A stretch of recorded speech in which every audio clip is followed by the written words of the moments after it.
Kita baca ayat yang ke-15. Innamal mu'minuna alladzina amanu billahi wa rasulihi thumma lam yartabu wa jahadu bi amwalihim wa anfusihim fi sabilillah. Ulaika humus shadiqun. Diteruskan ini ayat yang ada di ayat ke-14 masuk ke ayat ke-15. Masih berkenaan tentang pelajaran seorang nabi, yaitu Nabi Muhammad SAW kepada umatnya dari kalangan orang-orang Arab Badui. Apa pelajaran dari Nabi SAW? Kan tadi orang Badui itu dia sudah mengklaim dirinya adalah orang beriman, sehingga Nabi ingin memperjelas dan mempertegas di hadapan orang Arab Badui. Sementara orang-orang yang beriman itu, kata Allah Subhanahu wa taala, sementara orang-orang yang beriman itu hanyalah mereka yang beriman kepada Allah, taat kepada Allah dan Rasul-Nya. Itu orang yang beriman kepada Allah. Kemudian keimanan tersebut disertai dengan lam yartabu, keimanan yang tidak memiliki rasa kebimbangan dan keraguan-raguan. Ini kalau kita baca ini ayat, boleh untuk menjadi cermin buat kita. Apakah sejauh ini keimanan kita keimanan yang masih disertai dengan kebimbangan? Kadang-kadang kita membaca satu keadaan, mencermati, menganalisis satu tragedi demi tragedi, terus kita baca dengan kacamata frame Islam. Sehingga kadang-kadang pemahaman kita liar, dan pemahaman itu yang akhirnya mendorong kita kepada kekufuran. Dan ini seringkali dilakukan, seringkali terjadi pada mereka orang-orang yang belum mengolah keimanannya, belum memantapkan keimanannya. Titik pertama yang harus kita tauhidkan, yang pertama kali harus kita tumbuhkan akidah kita adalah Allah itu memiliki sifat azali. Apa itu sifat azali? Ini sudah masuk ranah tauhid, pelajaran soal akidah. Azali itu adalah sifatnya Allah, permulaan yang tanpa keberadaan yang tanpa permulaan. Allah punya sifat azali itu. Allah ini ada sebelum setiap yang ada ini ada.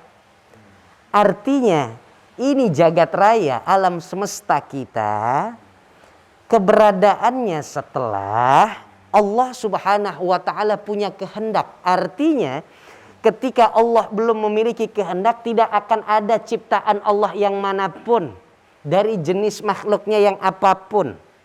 Itu soal permulaannya Allah yang tanpa keberadaannya Allah yang tanpa permulaan. Begitu tutup cerita akhir dunia dan juga manusia, begitu juga hanya Allah nanti sisanya.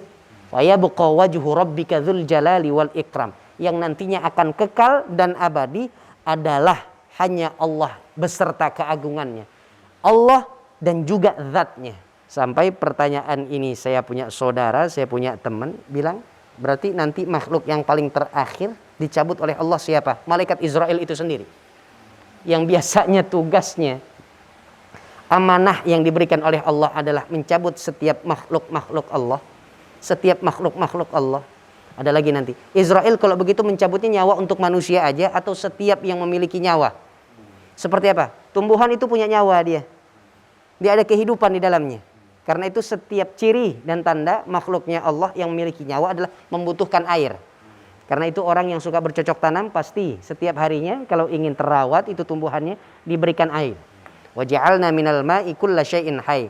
Dan setiap yang bernyawa kami jadikan dia memiliki kehidupan karena sumber air tadi. Nanti mereka orang-orang yang bernyawa diambil oleh Israel, kemudian seperti hewan, tumbuhan, kalau memang dia punya nyawa, siapa yang akan mengambilnya? Israel pula. Pada selesainya nanti, apakah Israel akan mencabut dirinya? Tidak. Dia yang akan melaporkan, selesai tugasku ya Allah, kini waktunya aku yang dicabut oleh engkau. Dimatikan oleh Allah Subhanahu wa taala Israel. Tinggal sendirinya Allah dengan kekuasaan dan kejalalannya dan keagungannya dan keperkasaannya. Tsumma lam yartabu, tidak ada kebimbangan, tidak ada keraguan, seperti halnya pembuka dalam suratul Baqarah, alif lam mim. Alif lam mim. Dzalikal kitabu la raiba fih. Alif lam mim. Inilah kitab, inilah Al-Qur'an, inilah kalamullah. La raiba fih. Tidak ada kebimbangan, tidak ada keraguan di dalamnya. Artinya hukumnya selalu jelas. Yang halal halal, yang haram haram. Yang tidak boleh diberlakukan maka dijauhkan. Yang wajib untuk ditampilkan yuk lakoni. Jadi tidak ada semacam kesimpang siuran dalam berita yang ditampilkan oleh Allah dalam firman-Nya Al-Quran.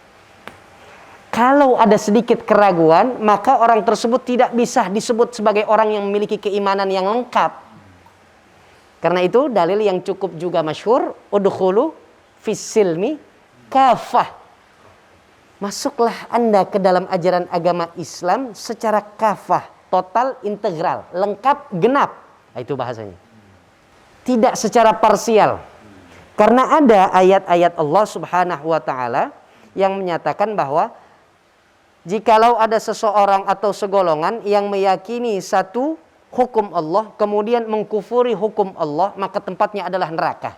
Tebang pilih soal hukum Allah. Disesuaikan dengan seleranya dia. Dan ini terjadi. Lagi-lagi, ini terjadi. Setelah tidak memiliki keraguan dan kebimbangan, wajahadu bi amwalihim. Dia bersungguh-sungguh. Ya. Kata-kata wajahadu bi amwalihim wa anfusihim boleh jadi kita artikan dengan berjihad di jalan Allah. Dengan harta dan jiwa. Jihad dengan keterangan jihad. Tafsirnya adalah jihad. Ada pula kita bisa mengartikan dengan cara bersungguh-sungguh memanfaatkan, memberdaya gunakan apa yang kita miliki. Yang pertama, bi amwalihim, dengan harta benda kita. Kebetulan bertetangga dengan masjid yang sedang mengadakan renovasi. Titiplah uang kita. Pak DKM, Bapak Ketua Panitia yang sedang melakukan renovasi, silahkan dipergunakan uangku ini. Ya, mudah-mudahan bisa bermanfaat untuk menjadi kepentingan maslahat umat Islam di kampung kita. Itu bersungguh-sungguh untuk memanfaatkan apa yang dimiliki oleh seseorang dari Allah Subhanahu wa taala di jalan Allah. Wa anfusihim. Saya baru selesai pulang dari Kairo, Mesir. Saya baru pulang selesai dari Yaman. Saya baru selesai mengenyam pendidikan di Tunisia, di Sudan. Saya ingin mendharma baktikan saya punya jiwa. Saya ingin mewakafkan tenaga saya untuk anak-anak remaja di kampung sini. Itu artinya berjihad, memberikan sesuatu dari tenaga dan energi atau apapun potensi yang kita miliki untuk jalan Allah Subhanahu wa taala. Ini berjihad atau bersungguh-sungguh dengan mal, harta, dan juga dengan diri kita. Apa saja yang kita bisa lakukan. Ulaika humus shadiqun. Baru merekalah orang-orang yang benar. Kalau sudah beriman kepada Allah, percaya akan kerasulan Rasulullah Sallallahu Alaihi Wasallam, keimanan itu tidak tercampur atau terkontaminasi dengan keraguan-raguan dan kebimbangan sedikit pun dalam aturan main Allah, disertai dengan nilai jihad yang mereka miliki, dikeluarkan berbagai macam aneka ragam harta benda mereka, sampai jiwa mereka pun berani untuk mereka sumbangkan untuk nilai jihad fisabilillah. Baru keterangan itu Allah nyatakan, ulaika, mereka baru orang-orang yang ucapannya, tindakannya shadiq. Orang-orang yang ucapannya, tindakannya, dan apa yang ada di dalam hatinya sesuai. Orang-orang yang benar. Orang-orang yang berlaku jujur. Qul atu'allimuna Allah bidinikum wallahu ya'lamu ma fis samawati wa ma fil ard wallahu bikulli syai'in alim. Jadi perbincangan ini cukup panjang antara orang Arab Badui yang menemui Rasulullah Shallallahu Alaihi Wasallam dengan Rasulullah yang ikut terlibat dalam perbincangan ini di hadapan orang-orang Badui tersebut. Sehingga orang-orang Badui tersebut di dalam ayat yang 16 ini dikatakan oleh Allah Subhanahu wa taala, "Qul," katakanlah ya Muhammad, "atu'allimunallaha bidinikum." Katakan kepada mereka ya Muhammad, apakah kamu akan memberitahukan kepada Allah tentang agamamu? Artinya, kamu beragama Islam, kamu percaya kepada Allah, kamu mengimani aku, kata Rasul, tidak ada nabi setelahku. Kemudian kamu ingin kabarkan keislamanmu kepada Allah Subhanahu wa taala. Kemudian akhirnya disusul oleh Allah Subhanahu wa taala dengan firman-Nya, "Wallahu ya'lamu ma fis samawati wa ma fil ard." Pengetahuan Allah itu meliputi langit dan bumi. Kau ada di mana? Di bumi. Kau bagian dari makhluknya Allah. Dari ujung rambutmu sampai ujung kakimu Allah tahu. Enggak usah dikabarkan tentang keislamanmu. Atu'allimunallaha bidinikum. Engkau ingin mengabarkan tentang keislamanmu, keagamaanmu, anutanmu kepada Allah Subhanahu wa taala. Enggak perlu. Kau jalankan saja keislamanmu. La haula wala quwwata illa billah. Yamunnuna 'alaika an aslamu. Qul la tamunnu 'alayya islamakum. Balillahu yamunnu 'alaikum an hadakum lil iman in kuntum shadiqin. Nah, ini kekeliruan orang Arab Badui ya. Dan ini di hadapan Rasul, mereka klaim ini dan itu, tapi Rasul sangat menghargai pola fikirnya dan memaklumi keadaannya. Di samping para sahabat yang lain senantiasa mendapatkan curahan hikmah, pelajaran tentang dinul Islam dari Rasul, sekali waktu orang Arab Badui ini yang datang, disinilah ajangnya Allah dan Rasulnya memperkenalkan, mempresentasikan tentang ajaran agama Islam. Sampai-sampai mereka orang Arab Badui mengatakan, "Yamunnuna 'alaika an aslamu, qul la tamunnu 'alayya islamakum." Qul, katakanlah ya Muhammad, apakah kamu, mereka merasa telah memberi nikmat kepadamu dengan keislaman mereka. Artinya adalah orang-orang Arab Badui itu dengan ia masuk Islam, mereka menyangka bahwa dirinya memberikan satu manfaat kepada Allah dan Rasulnya.